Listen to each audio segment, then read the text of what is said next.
While we're waiting for the official list of passengers from Flight 5342, we are learning more about the victims with each passing hour. Many of the 67 people killed live right here in the D.C. region. Fox 5's Bob Barnard live tonight in Bethesda with more on some of these victims. Bob?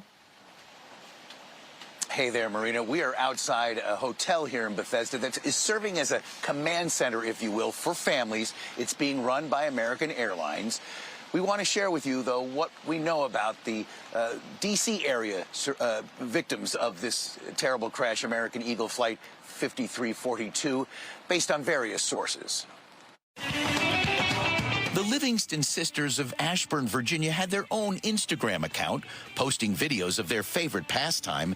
Everly, 11, and Lydia, 14, and their parents, Peter and Donna, were all killed in the crash of American Eagle Flight 5342 Wednesday night. She's always like, can I try this? Their coach, Ina Volinskaya, who we profiled during one of our zip trips a couple of years ago, was also killed in the mid-air collision. Several of her students were on that ill-fated flight, including Franco Aparicio, who died with his dad, Luciano. They were from Dunloring. Next competitor represents the Skating Club of Northern Virginia. Edward Joe was 16 years old from Fairfax. He died with his parents, Keon and Joe. Corey Hanos was traveling with his parents, Stephanie and Roger.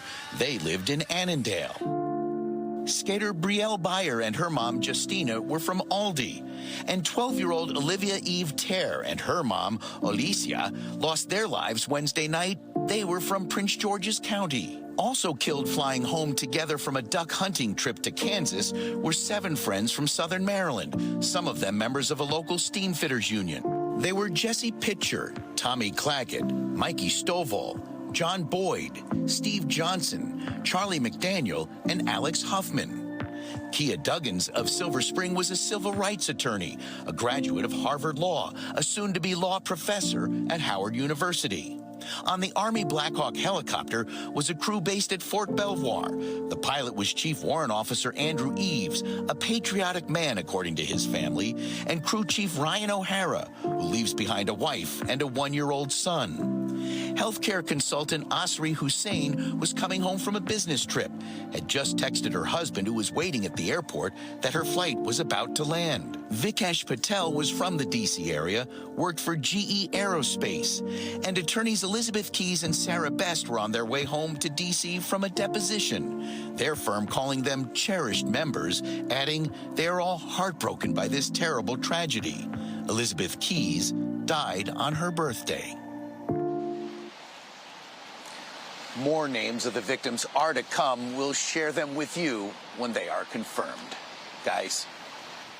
All right, Bob, just absolutely to see. You think 67, but each and every one of those souls has a life, has a family, has a story, and I think, unfortunately, time will not even do it justice, but all we can do is continue to pray for them and hopefully get some answers in this investigation so those lives were not lost in vain.